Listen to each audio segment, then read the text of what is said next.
Get up in the morning, slaving for trivia, so that every HQT be fed.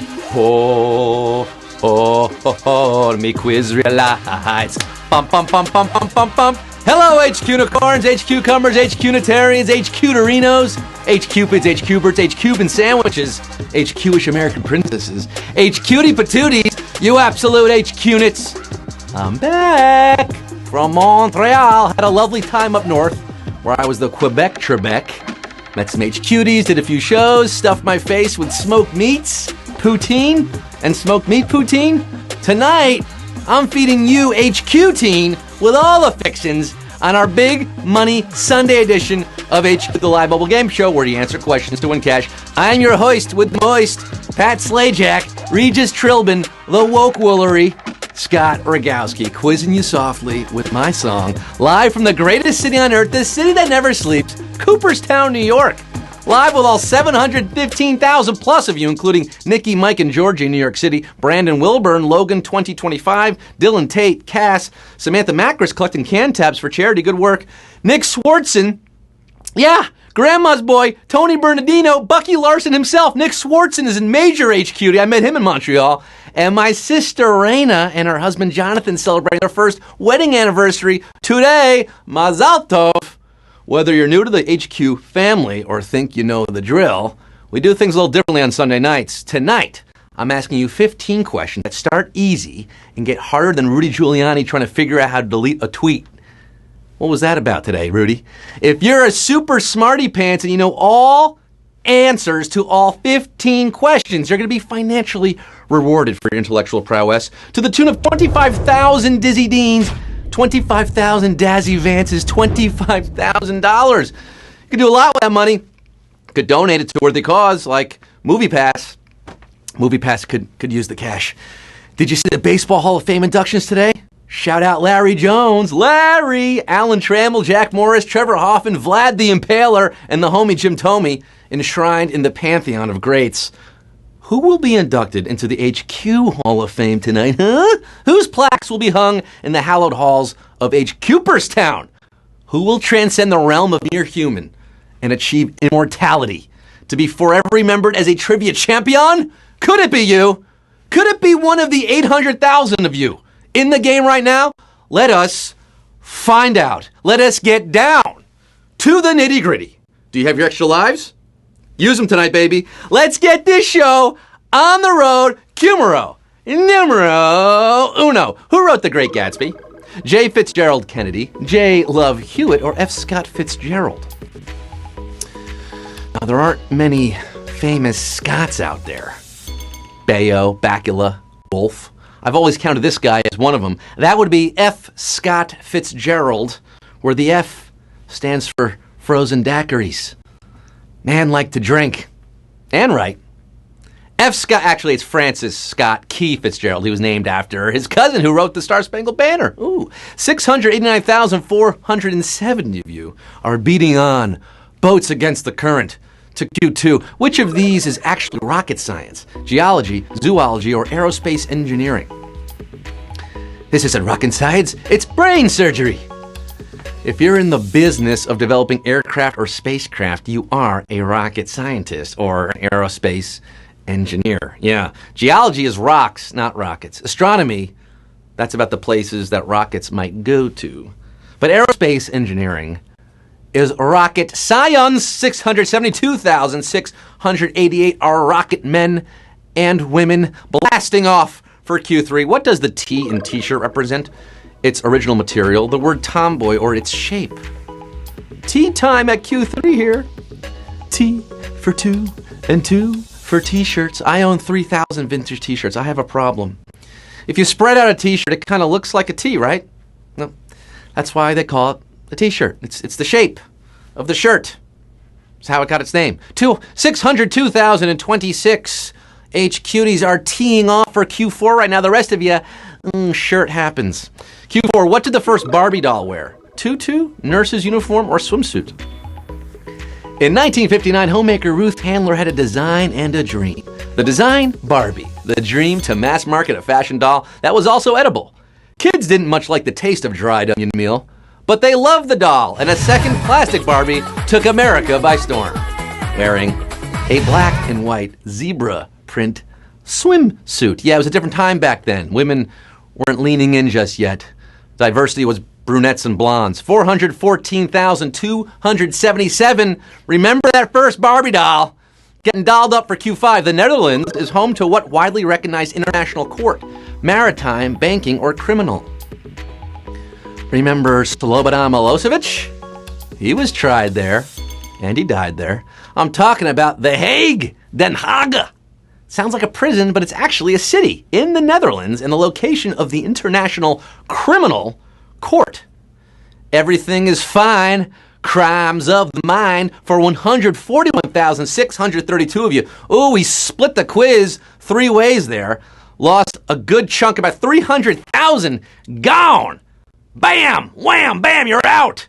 But the court is still in session for 140,000 plus at Q6. Which of these is a trademarked variety of apple? Pop, classical, or jazz? I got a joke for you. Want to hear it? What do you get when you cross a Royal Gala and a Braeburn?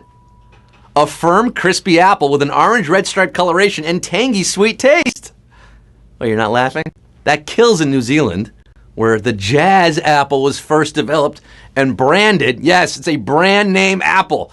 112,788 are testifying with the jazz man at Q7. Which of these Caribbean islands is smallest by surface area? Cuba, Hispaniola, or Jamaica? Is that H, Cuba? Cuba Libre is by far the largest island in the Caribbean. Yeah, followed by Hispaniola, which is home to Haiti and the Dominican Republic, 2 countries, different languages, sharing the same island. The smallest of these at about 4,200 square miles? Well, that would be Bob Marley's home. Jamaica, 56,804, saying, hooray, beer! Jamaican me quizzy. Prep your ackee and saltfish and pass the Dutchie to Q8. Which of these is not the subtitle of a movie in the Air Bud franchise? 7th Inning Fetch, Golden Receiver, or 2 Minutes for Roughing? Not the subtitle. 2 of these are real, 1 is not.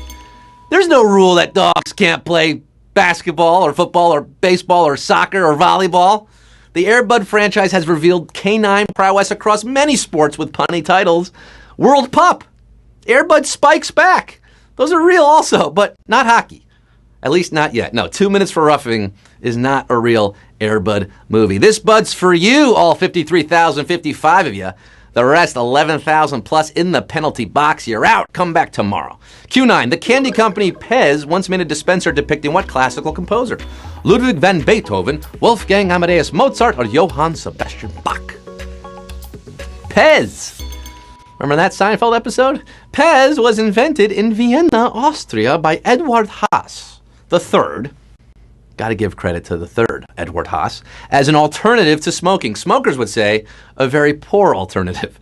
So it makes sense that they'd create a limited edition dispenser with the likeness of Vienna's most famous hometown boy, that boy, Wolfgang Amadeus Mozart. Amadeus, Amadeus, rock me Amadeus. 23,589 are rocking and or rolling to Q10. Remember, 15 questions tonight. You got to answer this and what, 4 more, I think? Which of these is a real desert in Central Australia? South Park Desert, Flintstone Desert, or Simpson Desert? Just a bit east of dead center Oz, there's a hot, dry, Iowa-sized expanse, which only makes it the 4th largest desert in Australia. That continent is mostly desert. It wasn't named after Homer, Marge, Lisa, or Bart, but Alfred Allen Simpson. Simpson, eh? I'll remember that name. 15,660. Oh, the Simpsons. You are perfectly cromulent, and you're getting Q11 tonight. What famous theatrical character is known for replacing words with ones that sound similar? Reverend Spooner, Mrs. Malaprop, or Dr. Oxymoron? They all sound plausible, don't they? Or they all sound made up, actually. Reverend Spooner was a real person, yes, who switched beginnings of words for humorous effect. An oxymoron is a contradiction, not a misuse of words. But Mrs. Malaprop, the namesake of malapropisms, And a character in a 1775 play would say things like, he is the very pineapple of politeness. See, it should be pinnacle. 8,577. Know their malapropisms. Shout out Norm Crosby. Yogi Berra, you're getting Q12 right now, which normally is the final question, but not tonight. The patent holder for a common bra design is today better known for creating which literary character? Huckleberry Finn, Hester Prynne, or Dr. Frankenstein? Frankenstein! It's Frankenstein! This novel design for an elastic strap with a clasp, originally meant for vests and pantaloons, everyone's favorite garment, is today mostly used on bras, brassieres. Perhaps we should be giving the Mark Twain Prize to Victoria's Secret employees? The Adventures of Huckleberry Finn and Tom Sawyer. Yes, that's your answer, because Mark Twain is the patent holder. And what do we have here, folks? I do believe we have our first savage question of the quiz at Q12. Oh boy, Oberto. Modern day, what do you mean? Mean stride. Today's Tom Sawyer, mean pride. 1922 are left standing for Q13. You got 3 more questions. A longtime rhythm guitarist for Hall & Oates also led which TV show's band? Late Night, The Tonight Show, or Saturday Night Live? Because your quiz is on my list. Because your quiz. Before leading this TV band from 1985 to 1995, General Electric Smith played with Daryl Hall and John Oates from 1979 to 1985. That's G.E. Smith and the Saturday Night Live Band. We're making dreams come true for 1,655 H-cuties who got that one right. You could be rich, girls or boys, if you answer 2 more questions. The penultimate question tonight, Q14. Which of these letter combinations do the most chemical elements end with? I-N-E, G-E-N, or O-N? Een, gen, or on? Of course, the champ by a mile is I-U-M, eum. Hydrogen, oxygen, and nitrogen are so common it feels like there'd be more of those gens, right? But no, those are the only gens. Just the 3. The I-N-Es, they total 6 with newcomer Tennessine. But O-N, you got the 6 noble gases plus boron and iron and even more. 885 know their periodic table. It is on for you. The 885 players left in this game tonight for the final round. That's right, I said the final question, Q15. It all boiled down to this. We started with nearly 800,000 players vying for $25,000. There are just 885 you left for Q15. Who's making that money move tonight, baby? Here it is. The villain in Disney's The Little Mermaid was based on an actor featured in what 80s film? Hairspray, Heathers, or Rocky 3? I want to be where the people are. I want to be where the winners are. You want to be where the winners are. You got to get this one right. Ursula, the sea witch, we all know her. That singer of poor unfortunate souls. Well, she was based in look and demeanor on the most beautiful women in the world. Harris Milstead, a.k.a. the poo-eating drag legend Divine. Friend and muse to director John Waters, who cast him in Pink Flamingos, Polyester, and 1988's Hairspray. Hairspray is your answer, and we have 791 winners tonight, baby! Boom, boom, boom, boom, boom, boom, boom.